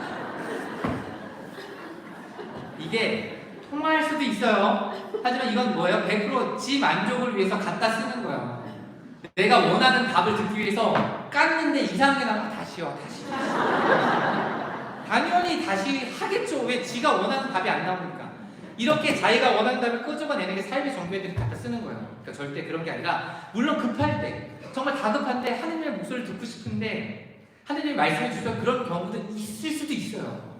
근데 내 삶의 성경을 접하는 방법이 그렇게 되면 안 되고 내가 원하는 거 끄집어내기 위해 성경을 보는 게 아니라 하나님이 나에게 원하시는 말씀을 내가 알아듣고자 성경을 봐야 한다는 것. 자, 그게 이제 기본이고 그러다 보면 성경이요 인간의 언어로 쓰여 있잖아요. 일단 그렇죠? 그 성경 저자들이 탈원 상태에서 그냥 하느님의 영감을 막 써내려간 게 아니잖아요. 하느님의 영이 주도하되 그 저자가 살아갔던 문화, 관습, 언어 이 지식들을 그 영을 통해서 이끄심을 통해서 하느님이 어떤 것인지 기록하게 했다는 것. 그렇다면 성경에는 분명히 하느님을 드러내는 신비로운 것도 있지만 구체적으로 우리가 이성적으로도 접근해야 되는 구체적인 인간적인 표현 방법들 시대적인 게 들어가 있다는 것. 분명히 이거는 인지할 필요가 있는 거죠. 근데 어느 쪽으로 가느냐 이게 중요한 거예요. 한쪽으로 가면 안 돼요. 이성적으로 성경을 보고 신비로운 부분을 보는 건 같이 가요. 두 날개처럼. 날개가 두 개가 있을 때 제대로 나는데 한쪽만 있으면 제대로 못 날아요. 그래서 이성적으로만 접근하면 근본주의자가 되는 거예요. 아, 성경에 담배 펴도 된다는 말 어딨어?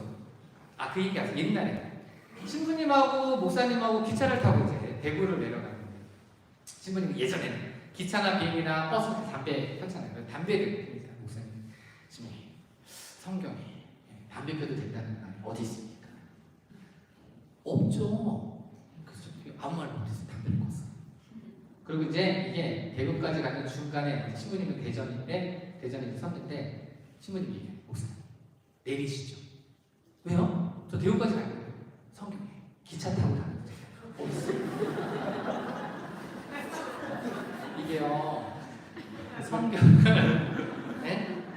어떻게 바라보는 이게 글자 그대로만 이성적으로만 쌓이면 그렇게 되는 거고 신비로운 부분만 보면 우리가 알지 못하는 신비로운 부분에만 꽂히면 특히 묵시록에서 나오는 게 이게 뭐고 막 해서 이런 식으로 사이비로 가기 딱 좋은 거예요. 그러니까 이게 이 신비로운 것과 이성이 같이 그러니까 성경을 접할 때 반드시 성경을 읽고 기도를 하셔야 하고 기도만 끝나는 게 아니라 성경 공부를 해서 같이 가요. 같이 가면서 아까 얘기했듯이 우리가 알 수 없는 건 알 수 없겠건 하나님께 내비둬야지 그것까지 건드리지 말고 이게 필요한 거예요. 근데 한쪽으로 정확히 건강하게 양쪽으로 가야 되는데 한쪽으로 가면 반드시 문제가 생긴다는 것. 그래서 때로는 이걸 구체적으로 좀 나누면 성경을 볼 때 저자가 의도하는 것과 이 내용을 통해서 하느님이 우리에게 의도하는 것 두 가지를 다 아는 게 가장 건강한 성경을 접하는 방법이라는 건 편중되지 않는 것 그게 필요합니다. 그래서 그러면 뭐가 중심이 되어야 되는 제가 볼 때는 먼저 돼야 되는 것은 성경이 지식적인 무엇이 아니라 이 성경이 나의 생명과 구원의 길로 가는 통로구나 이 관점이 첫 번째여야 합니다. 그냥 교회가 봐야 하는 원문, 경문이라고 하니까 아니라 이게 나를 실제로 구원의 길로 가고 생명을 주는 통로이기 때문에 성경을 알아야 하는 거고 그걸 알기 위한 방법으로 나아가면서 이성과 신비로운 부분이 같이 겹쳐져야 하고 그렇게 겹쳐짐으로써 그게 내 삶에서 이제 내 삶을 변화시키는 원동력으로 나아가야 해. 이게 성경을 접하는 사람들이 항상 식별해야 되고 기도하면서 바라보아 내가 어디에 멈추고 있는가 아니면 성경을 써서 내 삶이 하나님으로 방향 정하는 것까지 그렇게 가고 있는가 만약에 못 갔다면 거기서 틀면 되는 거예요. 틀어야 돼요. 그 산티아고 많이 가잖아요. 산티아고가 성지순례인데 우리나라 사람들이 많이 가요. 신자가 아닌 분들도 이제 운동삼아 하도 유명해지니까. 근데 그게 총 한 800km인데 구간마다 제일 짧게 걷는 게 110km를 걸으면 걸었다는 보장을 받는 게 110km인데요. 지금 이제 제가 예전에 110km를 걸으려고 했는데 이제 갑자기 이제 선배 두 신부님이 같이 가세요. 그러니까 페이스가 좀 꼬인 거죠. 그러다 보니까 이제 그러니까 셋째 날인가가 아침 일찍 나가야 다음 골로 갈 수 있어요. 근데 아침 일찍 일어났는데 한 6시쯤 나왔는데 컴컴해요. 아직 해가 안 떠서. 근데 하필 그 코스가요. 숙소를 나와서 가는데 이제 공원을 지나가야 돼요. 길이 공원으로 되어 있는데 그 공원이 우리가 아는 잔디밭이 아니라 나무가 쭉쭉 뻗어 있는 공원이에요. 근데 랜턴도 없고 핸드폰이 단데 핸드폰의 배터리도 그렇게 충전이 잘 안 되고 왜냐면 공용 숙소 쓰다 보니까 코드가 없으니까 안 했고 이걸 계속 클 수도 없는데 키다 말다 가는데 갈림길이 나왔어요. 갈림길이 나왔는데 아무리 봐도 표식이 어딘지 모르겠는 거예요. 그래서 선배 신부님하고 얘기하다가 왼쪽으로 틀었어요. 그래서 갔죠. 한 20분을 가는데 그런 게 있어요. 왠지 아닌 것 같아 이 길이. 이제 해는 밝아오고 아무리 가도 아무리 이상해요. 근데 그때 이제 두 가지죠. 20분을 이미 걸어왔단 말이에요. 20분을 다시 백해서 그 갈림길로 다시 갈래? 아니면 이게 뭐 얼마나 되겠어? 까이 그냥 잘못 가더라도 삐져나가서 안 되면 택시 타고 다시 돌아가면 되지. 이 생각. 원래 그 길을 걷고자 왔으면 그 길로 가야 되는 정해진 길로 가는 게 그 산티아고 길인데 어긋났을 때 대충 가고 요거 띄어내고 다시 나중에 붙이지라고 그냥 갈 것이냐 20분을 손에 받다 하다도 다시 돌아갈 것이냐 고민이 됐죠. 그래서 돌아가기로 했어요. 돌아왔는데 마침 다른 팀들이 우르르 몰려드는데 헤드랜턴을 끼고 들어오는데 그들이 표식을 찾아냈는데 오른쪽 길이었어요. 그래서 갔는데 그게 별거 아닌 것 같은 저한테는 굉장히 중요한 체험이었다고 생각하거든요. 우리의 삶이 하느님을 향하게 가는 구원에 가는 길로 방향 주어져 있는데 그 길을 제대로 가야 하는데 이 길에 어긋났을 때 그리고 이게 어긋났다는 걸 알았을 때 다시금 되돌려서 오는 게 회개고 올바른 구원의 길로 가는 건데 많은 사람들이 귀찮아해요. 까일 거 뭐. 이번에 성당 빠져도 성상 안 받는데 그냥 한 달 후에 코로나 지난 후에 이거 좀 나은 후에 바쁜 일 끝난 후에 다시 성당 가면 되지 뭐 하면서 점점 그 길에서 벗어납니다. 산티아고 길이야 택시 타고 돌아오고 그럴 수 있지만 구원의 길로 가는데요. 여러분이 만약에 하느님이 아닌 세속적인 길로 잘못 들어서서 악으로 빠지는 길을 갔는데 중간에 깨우쳤을 때 돌아오지 않으면 그 길은 골로 가는 거예요. 다시 돌아와야 해요. 그래서 은혜롭다고 하는 거예요. 회개가. 하느님의 방향으로 다시 지어주는 거. 근데 왜 하느님의 방향으로 가야 합니까? 얘기했잖아요. 그 하느님만이 유일하게 나에게 생명과 구원을 주시는 분이기 때문에 그래요. 그래서 처음과 다시 한번 얘기되지만 그래서 우리는 성경을 알아야 한다는 건 바로 거기에 있다는 거죠. 그리고 성경을 통해서 그렇게 하느님의 방향으로 내 자신이 변해가고 이제 내가 아니라 하느님의 시선으로 모든 것을 봐야 합니다. 그 어릴 때는 이해 못했던 사건이 지금 와서 다르게 느껴지는 경우가 있어요.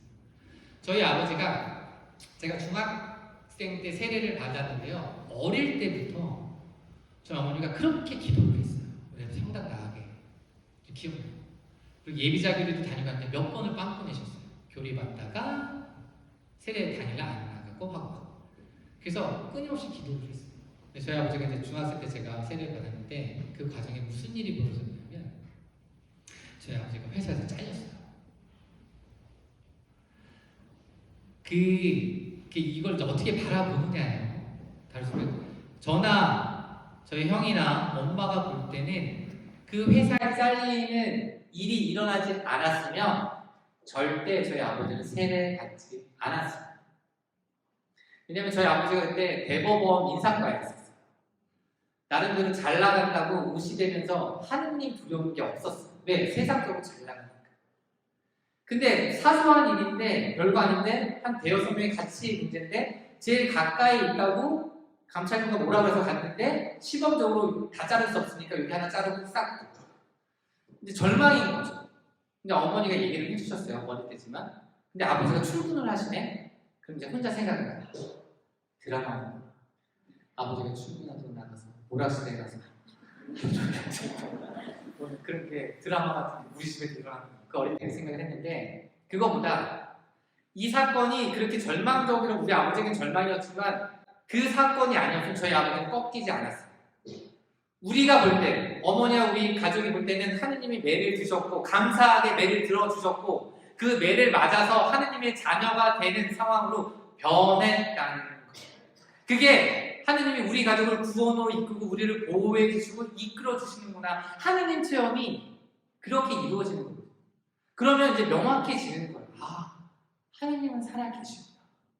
그럼 난 뭐하지? 신부가 되면 좋겠다. 신부만큼 하느님 옆에 붙어있을 수 있고 신부만큼 하느님 얘기를 하는 사람이 있는가? 이런 변화들이요, 신부님과 그런 체험일까? 그럴 수 있지만 그게 각자의 모습으로 달라지는 체험들이 하느님과의 관계가 여기서 이렇게 이루어질 수 있는 거예요. 그래서 살아있는 하느님의 말씀, 하느님을 대상으로 기도해 나가고 하느님을 만난 체험이 그냥 이루어진다고만 생각하는 게 아니라 그 하느님을 알아야 하느님 매를 드는 것도 알 거 아니에요. 하느님은 우리를 얼마나 사랑하셔서 구원으로 가기 위해서는 매라도 드시는구나. 그게 성경을 통해서 알게 되니까 그렇지, 안 그래서 원망만 했겠죠. 왜 하느님께 기도했는데 우리 집이 이렇게 어려워야 합니까? 원망만 하고 그런 하느님을 안 믿을게요. 그랬겠죠. 하느님을 모르기 때문에. 하지만 하느님이 어떤 분이신지 매를 들고서라도 나라를 멸망에 빠져서 유배를 가도록 다시 구원으로 이끌어 주시는 거예요. 하느님을 배신하고 황금 송아지를 만들어서 혼을 내지만 다시금 그 작은 백성을 당신의 자녀로 안아주시는 하느님, 그게 구원으로 가는데 필요하니까. 그런 하느님, 그게 성경에서 우리에게 정확히 이야기해주고 있고 그 이야기를 통해서 여러분도 그 하느님 체험이 있어야 합니다. 제가 아까 미사 때 얘기했지만 그 하느님 체험은 각자 다르고 다른 모습이 그냥 그 체험이 우리를 하느님께 한 발짝 더 다가가게끔 구원의 길로 더 깊이 들어가게끔 해주는 원동력이 되기 때문에, 그래서 여러분들은 반드시 성경을 알아야 하고 성경을 읽는 곳에 끝나는 게 아니라 간직하시는 게 중요해요. 성경을 읽고 많은 기도를 하는 게 아니고요, 그 말씀을 계속 내 삶에서 계속해서 떠올리고 되뇌이는 거. 그걸 가지고 하느님께 기도할 때는 여러 가지 방법이 있지만 제가 권유해드리는 건 말을 많이 하지 마세요. 그냥 성체 조배하면 성체 앞에 앉아서 성체 앞에, 주님 앞에 저 왔습니다. 제가 지금 너무 화가 나는데 제 이유 때문에, 같이 봉사하는 자매 때문에, 그 형제 때문에 불화가 터지는데 7번씩 70번이라도 주님이 이야기하셨지 않습니까? 그리고 가만히 있는 거예요. 가만히 그냥 성체를 바라보고, 나머지는 그 하느님이 내가 지금 이성적으로 못 알아들어도 내 영혼과 대화하고 하느님이 하시는 말씀 내 영혼이 알아듣도록, 그게 우리가 아주 쉽게 그리고 명확하게 할 수 있는 기도의 방법이 됩니다. 그러면 기도하는 게 어렵지 않아요. 성경을 뭔가를 쥐어짜내가지고 사랑하라 그랬는데 용서하라 그랬는데 또 용서 못했네, 다음엔 용서 잘해볼까? 근데 너무 어려워요. 맨날 우리는 용서만 해야 돼요. 용서 안 하면 안 돼요. 미워하면 안 돼요. 지 얘기만 하고 있으니까 계속 발전이 없는 거예요. 네 얘기를 하지 마세요 라는 얘기를 제가 강조하는 거예요. 그 성경 말씀 내 얘기를 하지 말고 그 성경 말씀을 하는 예수님을 바라봐야 합니다. 그게 우리가 변화가 되어가는, 묵상을 하는 가장 핵심적이고 중요한 거예요. 우리는 자꾸 성경 말씀 통해서 거울로 내 모습만 봐. 그러니까 발전이 안 되고 나눔도 힘들어지는데요, 그때 그 성경에서 하시는 예수님의 말씀, 뉘앙스, 그 말씀이 퍼질 때 내가 받았던 느낌이나 감정들, 이렇게 예수님과의 관계성에서 느끼는 그 모습에 집중해 가는 거, 그게 내 삶을 변화시켜요. 더 이상 근거처럼 예수님 말씀하시고 자꾸 그걸 보고 내 얼굴만 쳐다보지 말고, 그렇게. 그래서 기도도 내가 하고 싶은 얘기 할 때는 해야죠. 근데 어려운 게 아니라 내 얘기 할 때도 하지만 그냥 있는 것, 그 앞에 저 왔습니다 하고 가만히 앉아있으면 우리는 영과 육이 같이 되어 있는 존재이기 때문에 내 영이 하느님 앞에서 하느님이 하시는 얘기를 충분히 듣게 되죠. 왜? 그 영이 하느님께로부터 왔기 때문에. 그러면 내가 막 이성적으로 갑자기 막 확 뛰지 않는다도 분명히 내 영혼을 통해서 내 삶이 그렇게 하나님의 이끄심으로 변화되어질 수 있는 것, 그렇게 변화되어 가는 거예요. 하나님이 그렇게 해주시는 거예요. 그래서 우리가 부족하지만 죄인이지만 죄 많지만 하느님 나라에 갈 수 있는 영광, 그 자리를 차지할 수 있는 자녀가 되는, 유산을 물려받게 되는 기회를 주시는 거예요. 그렇게 좋은 하나님이 어디 있어요? 근데 우리는 하나님을 안 받습니다. 그러니까 다른 것보다 여러 가지 제가 얘기했지만, 그래서 아까 처음에 말씀드린 것처럼 이번 사순시기에 이제 벌써 3주간이지만 내가 몰랐던 하나님의 모습 하나만 발견해 볼까? 내가 너무 당연하게 생각했지만 하나님의 모습, 하나님이 우리에게 하시는 것, 그게 뭐지? 그 중에 한 가지를 좀 볼 수 있고 그와 관련된 성경 구절을 계속해서 되뇌이면서 내 안에 간직할 수 있는, 그걸로 막 뭔가를 끄집어내라는 얘기가 아니고 간직하면서 그냥 살아가는 거. 그렇게 해서 부활의 기쁨을 맞이하면 기존에 우리가 그냥 맞이하는 것과 분명히 달라질 수 있어요. 왜? 그건 하느님이 하시는 거. 그렇게 한 단계 한 단계 하느님과 깊은 관계를 맺어가고, 그 관계는 결국 하느님을 닮아가고 하느님으로 인해 변화되어져요. 그렇게 가시면 내가 지금 당장 신앙적으로 뭐 용서하라는 거 못하고 기도 못한다 포기할 게 아니라 하느님이 하시도록 대신 기회를 만들어 드리려면 최소한 내가 내 안에 하느님이 들어오실 수 있게끔 공간을 만들어 드려야 되겠구나. 그리고 나서 안 되면 안 된다고 뭐 소리치고 벗어나도 되는데 그것조차 안 하고 나서 하느님이 얼마나 크게 우리를 움직이는지 그런 체험도 얻고 나서 하느님은 아닌가 봐, 이런 섣부른 판단은 위험하다. 그리고 아까 얘기했지만 잘못된 길을 갔다면 그때 돌아서면 돼요. 가지 마세요. 계속 가고 나중에 하면 되지. 나중에 절대 가지 마세요. 그때 잘못됐구나, 내가 여태까지 신앙생활 안 했구나, 내가 여태까지 기도 안 했구나, 그럼 기도하면 돼요. 그럼 무슨 기도를 어떻게 해야 돼요? 되게 힘들어요. 제가 알려드릴게요. 선생님 저 기도를 해야 되는데 어떻게 할지 모르겠어요. 제가 알려드리겠습니다. 일단 아침에 일어나면 아침 기도를 하세요. 그리고 상전 기도를 하고요. 밥 먹기 전에 식사 전후 기도를 하고, 그 다음에 그날 복음을 읽고, 그 다음에 점심 때 삼전 기도를 하고, 저녁 기도 때 저녁 기도를 하고, 그 다음에 묵주 기도를 15분 바치고, 그 다음에 다음날 성경을 읽고 묵상해요. 쉽죠? 네, 그렇게 기도하시면 돼요. 기도를요, 이만큼 해서 뭔가 이렇게 무슨 단계를 거치는 게 아니라 내가 그 삶에 하느님을 기억하면서 하느님을 떠올리는 게 기도가 된단 말이에요.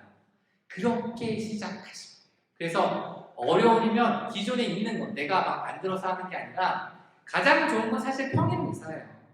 미사에 참여하면서 그날 복음 말씀, 그리고 매일 미사책을 우리가 보는 이유가 있어요. 성경을 어떻게 접해야 되냐면 이것만 하고 마치겠습니다. 성경은 기본 3번 복음 어떻게? 자, 오늘 저녁에 자기 전에 내일 복음 말씀을 매일 미사를 통해서 한번 읽으시는 거예요. 그리고 자기 전에 화장실에서 잠깐 묵상하고, 내일 아침에 일어나서 아침 기도를 할 때 그날 성경을 읽어요. 그리고 여기까지 안타까운 건 매일 미사에 와서 신부님을 통해서 선포되는 복음 말씀을 3번을 들으면 원하지 않아도 내 안에 남게 돼요. 그렇게 3번. 그리고 성경을 읽으실 때 반드시 소리 내어서 읽으셔야 합니다. 성경은 속으로 묵독하는 게 아니에요. 성경, 하느님의 말씀은 살아있는 힘이기 때문에 선포되어져야 되는 게 기본이에요. 그래서 성경은 혼자 읽더라도 소리를 내서 내가 내는 소리의 성경 말씀 내 귀에 들리도록 읽으셔야 해요. 큰 소리가 아니라 작더라도 소리 내서 내가 듣도록, 그게 하느님의 말씀. 그렇게 해서 3번을 듣게 되시면 1년만 듣게 되시면요, 몰라요. 그 하느님이 하시는 거예요. 그렇게 나한테 주어진 것들, 그리고 미사에 나올 수 없는 일을 하셔야 되거나 그러면 그날 복음 말씀 잠깐 읽고 기억하는 거, 밥 먹을 때라도 한번, 점심 먹을 때 한번, 저녁 보면 충분히 시간만 내면 인터넷 통해서 다 볼 수도 있잖아요. 성경책 가지고 다니지 않아도. 그러니까 그런 작은 노력들 매일 꾸준히 성실히, 그죠? 되게 중요한 거예요. 열심히 하지 마시고요, 성실히 하시면 돼요. 자, 그럼 이 판단은 여러분이 하실 수 있어요. 내가 지금 하는 게 열심히 복음을 읽는 건지 성실히 읽고 있는 건지는 여러분 상황마다 달라지는 거고, 성실히 읽으면 기쁨이 오기 시작합니다. 하느님이 내 안에, 내 삶에 현존해 계시는 거라는 하느님의 숨결을, 하느님의 손길을 느낄 수 있는 게 성실히 복음 말씀, 성경 말씀을 접할 때 열심히 하는 건 위험해요. 열심히 했는데 열심히 하면 대가를 요구하게 돼요. 내가 이렇게 열심히 했는데 왜 나한테는 하느님이 얘기를 안 해주세요? 왜 메시지를 안 주세요? 그건 자기니까 열심히 가는 신앙도 마찬가지예요. 여러분들이 신앙생활 때 하느님 보시기에 성실한 신앙, 열심한 신앙인이 본당에서 문제를 일으킵니다. 열심한 신앙들이 대가, 요구성을, 그 대가를 요구하기 좀 열심히 했는데 왜 나를 안 알아줘?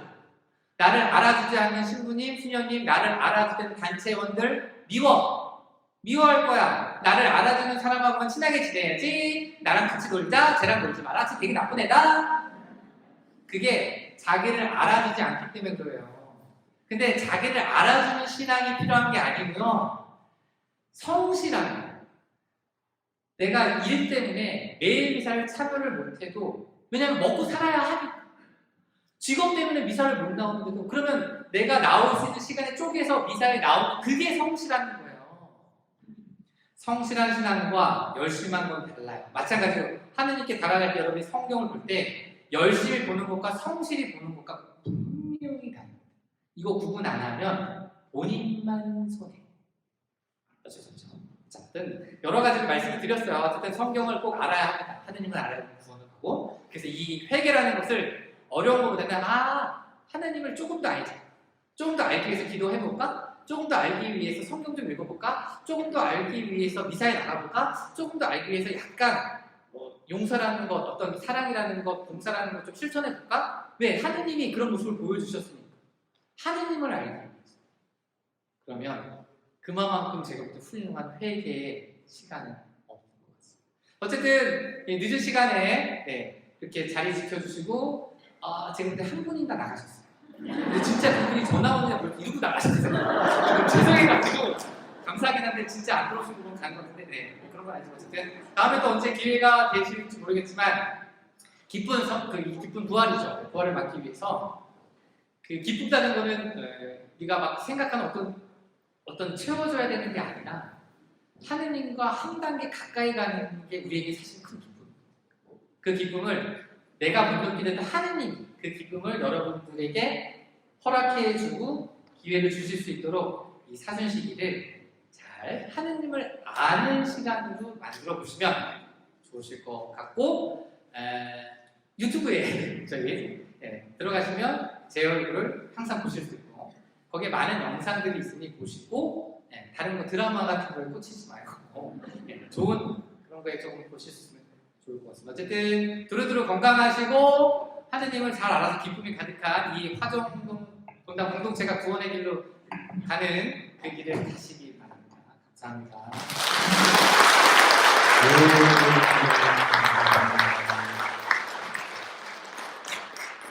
손 바로 내려가지 마시고요.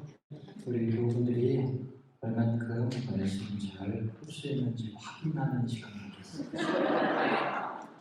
어떻게 본당에서 오랜만에 준비한 사순특강 2번 오늘 시간 어떻게 맛있게 특식 잡수셨어요? 네. 한 번만 맛있게 잡수셨어요?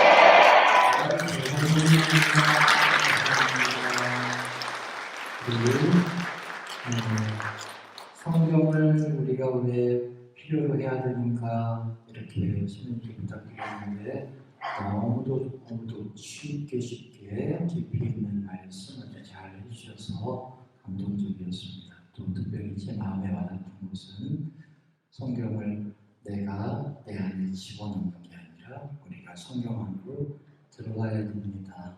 아주 감동적인 말씀이었습니다. 이승엽 신부님 의정부 교구에서 신부님들 사이에서 특강을 잘한다고 소문이 나서 특별히 이런 시간 섭외를 했는데 오늘 그 이유를 명확하게 확인할 수 있었습니다. 동의하십니까? 네.